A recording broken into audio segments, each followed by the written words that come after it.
Tel Aviv বাহিনী নির্বিচার গোলাবর্ষণ ও সৃষ্ট মানবিক সংকট ইসরায়েলের বিরুদ্ধে বিশ্বজুড়ে মানুষের ক্ষোভ বাড়াচ্ছে। সোমবার রাফায় একটি শরণার্থী শিবিরে ইসরায়েলি হামলায় নিহত হন অনেক নিরীহ ফিলিস্তিনি।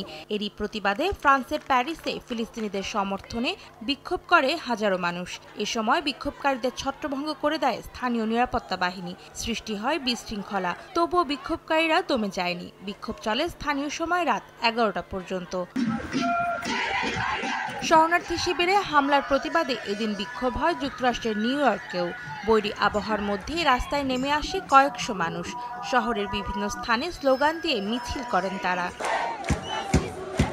ইসরায়েলি হামলার প্রতিবাদে বিক্ষোভ হয়েছে তিউনিসিয়ার রাজধানী তিউনিসেও।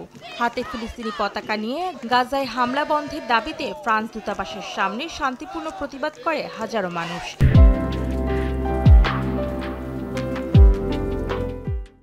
এদিকে গাজায় হামলা করে হাজার হাজার ফিলিস্তিনিকে হত্যার প্রতিবাদে ইসরায়েলি প্রশাসনের বিরুদ্ধে কঠোর নিষেধাজ্ঞার দাবিতে বিক্ষোভ করেন স্পেনের বার্সেলোনার সাধারণ মানুষ।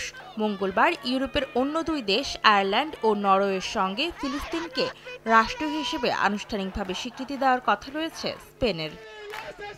অন্তরা সেন, সময় সংবাদ।